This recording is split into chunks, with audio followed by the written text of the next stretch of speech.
Good morning everyone. आज है 25 October 2023 daily current affair by SSR. So guys, आज का लेक्चर जो है बहुत ज़्यादा इंपॉर्टेंट है एंड बहुत ज़्यादा इंटरेस्टिंग है बिकॉज आज के ही न्यूज़ में बताया गया है कि पेंटागन की रिपोर्ट आई है अभी हाल ही में। तो उसमें ये बताया गया है कि किस देश में जो है तेज़ी से अपने परमाणु शस्त्रागार का विस्तार किया जा रहा है। तो ये कहाँ किया जा रहा है इसके बारे में हम समझेंगे।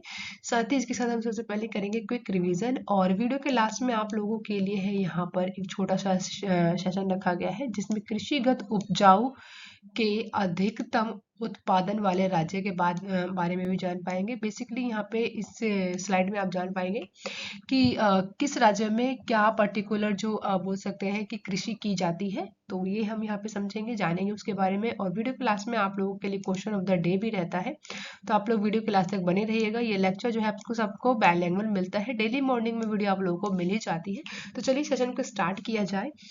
अगर आप मेरे चैनल पे न्यू है तो प्लीज आप मेरे चैनल को सब्सक्राइब कर लीजिएगा, बेल आइकन पे हिट कर दीजिएगा ताकि जो भी वीडियोस आए उन सभी की नोटिफिकेशन आप तक पहुंच जाए। सो गाइस, सबसे पहले आपको कमेंट बॉक्स में लिखना है जय हिंद जय भारत, और यहाँ हम करेंगे सबसे पहले क्विक रिवीजन। तो अभी हाल ही में पुलिस स्मृति दिवस कब मनाया गया? तो 21 अक्टूबर के दिन को ही पुलिस स्मृति दिवस के रूप में मनाया गया है। वहीं अभी किस राज्य में मरचा धान को जो है जीआई टैग प्रदान किया गया है? तो बिहार को भी हाल ही में मरचा धान जीआई टैग दिया गया है। बेसिकली आपको बताना है अभी कि कमेंट बॉक्स में कि अभी जो है बिहार में टोटल कितने ऐसे प्रोडक्ट है जिनको जीआई टैग दिया गया है। लास्ट वीडियो में मैंने आप लोगों के साथ डिस्कस भी किया था। सो नेक्स्ट है कि गगनयान के क्रू मॉड्यूल को किस ने सफलतापूर्वक लॉन्च किया है? तो इसरो के द्वारा अभी गगनयान के क्रू मॉड्यूल को अभी लॉन्च किया गया है। वहीं महिला एफआईएच हॉकी ओलंपिक क्वालिफायर की मेजबानी कौन करने जा रहा है? तो भारत करेगा। नेक्स्ट है, भारत सरकार ने किस वर्ष तक अपने सेमीकंडक्टर रिसर्च सेंटर को स्थापित करने का लक्ष्य रखा है? तो इनका टारगेट कितना है भारत सरकार का? 2024 तक जो है भारत में ही भारत का अपना सेमीकंडक्टर रिसर्च सेंटर को स्थापित किया जाएगा। वहीं पूमा इंडिया ने अभी किसे अपना ब्रांड एम्बेसडर नियुक्त किया है? तो मोहम्मद शमी को भी हाल ही में पूमा इंडिया के द्वारा अपना ब्रांड एम्बेसडर चुना गया है। नेक्स्ट है, कहाँ 2 दिवसीय एंथोरियम महोत्सव शुरू हुआ है? तो मिजोरम में जो है अभी एथोरियम महोत्सव जो है इसकी शुरुआत की गई है। नेक्स्ट है कि एचपी ने अभी किसे भारत के लिए वरिष्ठ उपाध्यक्ष और एमडी नियुक्त किया है? तो स्पिता दास गुप्ता है, इन्हीं को अभी एचपी के भारत में जो है अभी वरिष्ठ अध्यक्ष और एमडी के रूप में चुना गया है। नेक्स्ट है, प्रधानमंत्री मोदी ने देश की पहली रैपिडेक्स रेल सेवा का उद्घाटन कहाँ से किया है? तो याद रखिएगा, और इसके साथ इसका नाम क्या है? तो बेसिकली आपको नाम पता होना चाहिए, तो याद रखिएगा नमो भारत। और आपको बताना है कि इसका उद्घाटन जो है कहाँ से किया गया है। ठीक है, जल्दी से कमेंट बॉक्स में बताइएगा।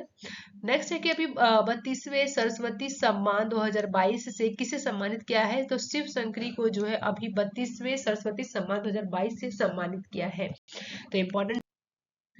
तो चलिए नेक्स्ट स्लाइड में समझते हैं कि कौन सा डे हमने मनाया कल। तो कल याद रखिएगा 24 अक्टूबर के दिन को ही हम क्या मनाते हैं? वर्ल्ड पोलियो डे के रूप में सेलिब्रेट करते हैं।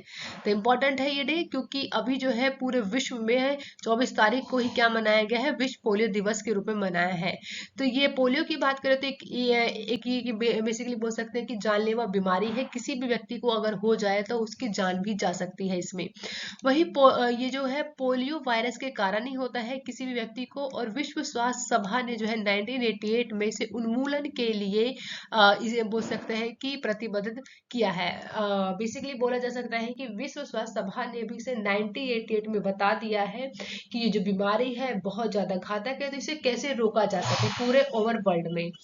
नेक्स्ट है कि भारत को जो है जनवरी 2024 में ही पोलियो मुक्त घोषित कर दिया गया था। जो कि पोलियो रोग की बात करें, अभी बताया मैंने आपको कि पोलियो वायरस के कारण ही होती है ये बीमारी।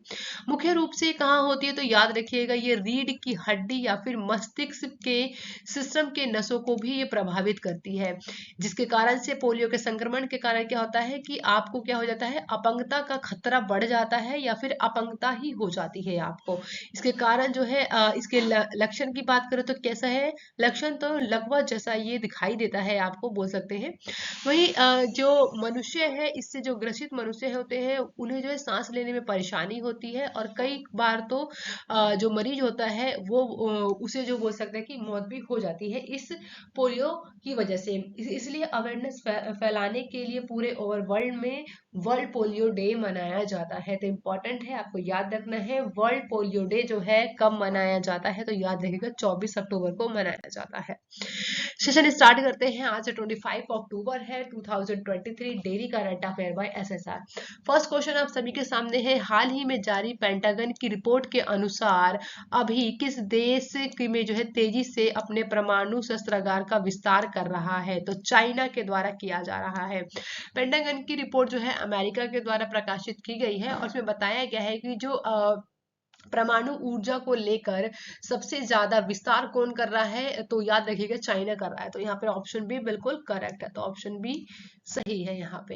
तो अमेरिका रक्षा मंत्रालय यानी पेंटागन ने जो कि चीन के परमाणु हथियार भंडार की तेजी से बढ़ोतरी पर नई रिपोर्ट जारी करके बताया गया है कि चीन के पास बेसिकली इस समय की बात करें तो 500 से ज्यादा परमाणु हथियार है, लेकिन 2030 तक जो है ये 1000 यानी कि दुगना हो जाएगा। तो इंपॉर्टेंट है, याद रखिएगा चाइना के बारे में जो कि पेंटागन की रिपोर्ट के अनुसार बताया जा रहा है। तो अब देखिए यहाँ पे हम समझते हैं चाइना को, तो ये देख सकते हैं आप दक्षिण एशिया में ये स्थित कंट्री है। तो ये आप पर्टिकुलर बॉर्डर देख सकते हैं यहाँ पे आप चाइना को। तो चाइना आप लोग देखिए यहाँ पे, और यहाँ की जो कैपिटल है, कैपिटल याद रखिएगा क्या है, तो बीजिंग जो है चाइना की कैपिटल है। और यहाँ के प्रेसिडेंट की बात करें तो कौन है, शी जिनपिंग यहाँ के कौन है, आपके राष्ट्रपति हैं। और करेंसी क्या है, रेनिम्बे। तो ये आप सभी को याद रखना है, इतना बेसिक है, आपको चाइना के बारे में इतना पता होना चाहिए। नेक्स्ट क्वेश्चन है सेकंड, हाल ही में भारतीय नौसेना द्वारा मिलियन 24 अभ्यास का आयोजन कहाँ किया गया है, तो इंपॉर्टेंट एक्सरसाइज है मिलियन 24 एक्सरसाइज जो है ये कहाँ पे हो रहा है, तो याद रखिएगा विशाखापट्टनम में। और आपको ये याद रखना है जो मिलियन है ये भारत और इंडिया के बीच में एक बोल सकते हैं कि नौसेना अभ्यास है जो कि दोनों देशों के बीच में आयोजित किया जाता है। नेक्स्ट क्वेश्चन है थर्ड, हाल ही में किसने नेशनल कोऑपरेटिव का अभी एक्सपोर्ट लिमिटेड का शुभारंभ किया है, तो नेशनल कोऑपरेटिव एक्सपोर्ट लिमिटेड का शुभारंभ किया गया है किनके द्वारा, तो इनकी इमेज देख के आप लोगों को क्लियर हो गया होगा। तो याद रखिएगा अमित शाह के द्वारा। तो अमित शाह जो कि एक केंद्रीय मंत्री हैं जो कि सहकारिता मंत्री के पद पर भी है, तो याद रखिएगा इनके बारे में। तो अभी इन्हीं के द्वारा जो है नेशनल कोऑपरेटिव एक्सपोर्ट लिमिटेड का शुभारंभ किया गया है। वही नेक्स्ट क्वेश्चन है फोर्थ, हाल ही में विश्व कप मैच के दौरान वनडे में सबसे तेज 2000 रन बनाने वाले खिलाड़ी कौन बने हैं, तो याद रखिएगा इनके बारे में, इनका नाम क्या है, शुभमन गिल। तो ऑप्शन सी बिल्कुल करेक्ट है। तो शुभमन गिल की इमेज आप लोग देख रहे हैं, इन्हीं के द्वारा जो है अभी वर्ल्ड कप आयोजित किया गया है। तो इसी में ही अभी सबसे ज्यादा वनडे में 2000 रन बनाने वाले खिलाड़ी बन गए हैं शुभमन गिल। नेक्स्ट क्वेश्चन है फिफ्थ, हाल ही में आईआरसीटी के नए सीएमडी किसे नियुक्त किया गया है, तो याद रखिएगा इनका नाम क्या है, तो संजय कुमार जैन। तो ऑप्शन सी बिल्कुल करेक्ट है। तो संजय कुमार जैन जिन्हें अभी भारतीय रेलवे खान पान और पर्यटन निगम के लिए अभी एक महत्वपूर्ण बोल सकते हैं कि इन्हीं को ही अभी सीएमडी के रूप में चुना गया है। तो इनको जो है बोल सकते हैं कि भारतीय रेलवे खान पान और पर्यटन निगम के द्वारा एक महत्वपूर्ण विकास के लिए इन्हें 1990 बैच का ये भारतीय रेलवे यातायात सेवक के अधिकारी रहे हैं। इसीलिए संजय कुमार जैन को अध्यक्ष और प्रबंध निदेशक के रूप में चुना गया है। तो शॉर्ट नोट में आपको इतना याद रखना है, इनकी इमेज आपको ध्यान रखनी है, इनका नाम क्या है, संजय कुमार जैन। नेक्स्ट क्वेश्चन है यहाँ पे 6, हाल ही में राजस्थान रॉयल्स ने किसे सहायक कोच नियुक्त किया है, तो राजस्थान रॉयल्स के द्वारा अभी बेसिकली किन्हें जो है सहायक कोच के रूप में चुना गया है, तो शेन बॉन्ड को। तो ऑप्शन ए बिल्कुल करेक्ट है। तो शेन बॉन्ड जो कि आप इमेज में देख रहे हैं, इन्हीं को ही अभी राजस्थान रॉयल्स के द्वारा अपना सहायक कोच चुना गया है। नेक्स्ट क्वेश्चन है, हाल ही में भारत और किस देश के बीच संयुक्त सैन्य अभ्यास हरिमाऊ शक्ति शुरू हुआ है, तो याद रखिएगा किसके बीच में, तो ये याद रखना है आपको मलेशिया के बीच में। तो ऑप्शन डी बिल्कुल करेक्ट है। तो भारतीय सेना और मलेशिया सेना के बीच जो है एक संयुक्त द्विपक्षीय सेना परीक्षण अभ्यास बोल सकते हैं कि व्यायाम हरिओम शक्ति 2023 जो है पूर्वोत्तर राज्य मेघालय की हीर भई जिले में स्थित उमरई छावनी में सोमवार 2023 अक्टूबर से शुरुआत कर दी गई है। तो इम्पोर्टेंट है, ये भी याद रखना है आपको एक्सरसाइज। और आगे मूव करेंगे जो कि 8 क्वेश्चन है। हाल ही में कोटक महिंद्रा बैंक के एमडी एंड सीईओ के रूप में किसकी नियुक्ति हुई है? तो जिनकी इमेज आप देख रहे हैं इनका नाम क्या है? अशोक वासवानी। तो ऑप्शन ए बिल्कुल करेक्ट है। तो अशोक वासवानी, इन्हीं को ही अभी कोटक महिंद्रा बैंक के एमडी एंड सीईओ के रूप में चुन लिया गया है। नेक्स्ट क्वेश्चन है 9।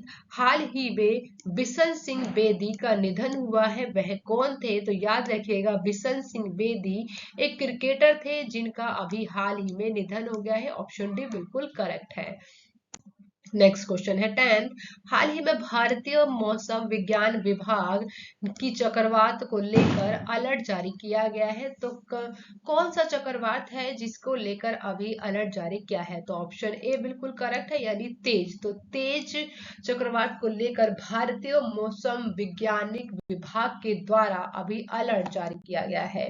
तो याद रखिएगा यहाँ पे भारतीय मौसम विभाग ने जो है अरब सागर में बनने वाले संभावित चक्रवात तूफान को लेकर चेतावनी जारी की है।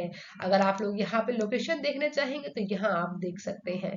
तो ये है, यहाँ पे ये लोकेशन बताई गई है जहां पर अभी चक्रवात आ सकता है, जिसका नाम क्या रखा गया है? तेज। तो बेसिकली बोल सकते हैं कि इस अन्ना मौसम घटना को देखकर चक्रवात तेज नाम दिया गया है।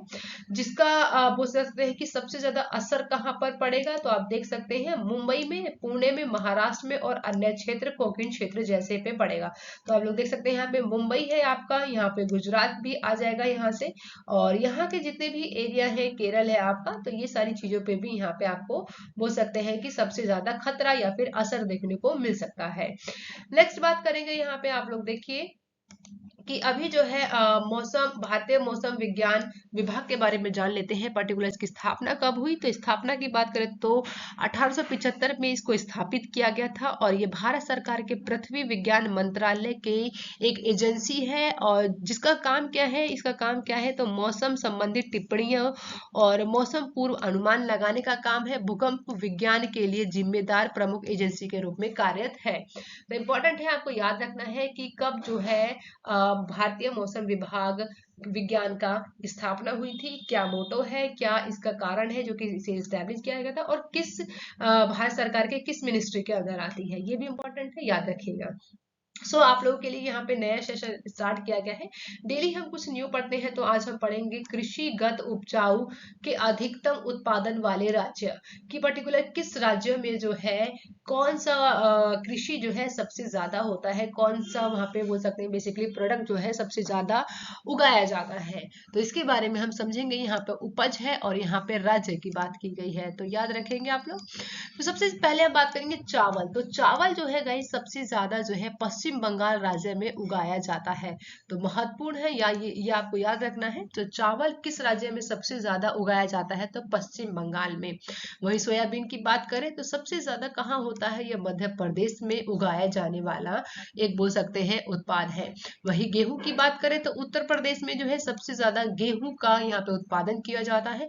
मक्का की बात करें, मक्का जो है महाराष्ट्र में उगाया जाता है।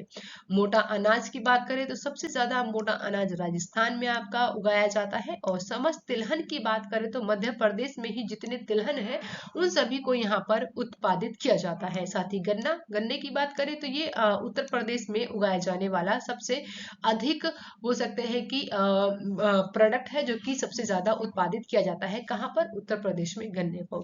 दालें की बात करें, सबसे ज्यादा दाल कहाँ पे उगाया जाता है? तो महाराष्ट्र में सबसे ज्यादा दालें उगाई जाती हैं। कपास की बात करें तो कपास आपको याद रखना है, महाराष्ट्र में सबसे ज्यादा कपास को उगाया जाता है। वही जूट की बात करें तो पश्चिम बंगाल जो है जूट उत्पादन में प्रथम पर आता है। मूंगफली की बात करें तो मूंगफली जो है गुजरात में सबसे ज्यादा उत्पादित किया जाने वाला बोल सकते हैं कि ये एक उत्पाद है। और आलू की बात करें, आलू कहाँ होता है? आपका उत्तर प्रदेश में होता है। सरसों की बात करें तो सरसों जो है आपका राजस्थान में सबसे ज्यादा उगाया जाता है।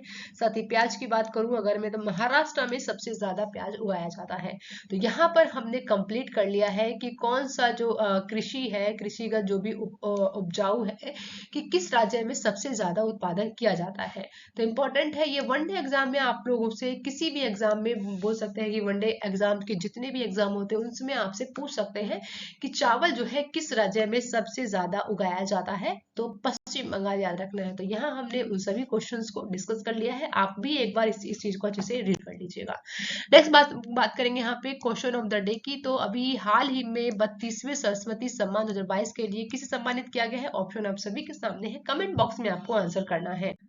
चलिए यहाँ बात करेंगे लास्ट वीडियो में जो आप लोगों से क्वेश्चन पूछा था। तो हाल ही में राष्ट्रपति द्रौपदी मुर्मू ने किस राज्य में नए राज्यपाल की नियुक्ति की है? तो उड़ीसा में और त्रिपुरा में, दोनों राज्यों में अभी राष्ट्रपति द्रौपदी मुर्मू जी के द्वारा राज्यपालों की नियुक्ति की गई है। तो आपको कमेंट बॉक्स में बताना है कौन से यहाँ पे बेसिकली उड़ीसा के राज्यपाल का नाम बताइए और त्रिपुरा के, एक बार और लिखिएगा ताकि आपको रिवाइज हो जाएगा। Thank you for watching guys, मिलते हैं नेक्स्ट वीडियो में। आप अपना बहुत ज्यादा ध्यान रखिए, वीडियो को लाइक एंड सब्सक्राइब करना ना भूलें। बाय बाय गाइज, मिलते हैं नेक्स्ट वीडियो में।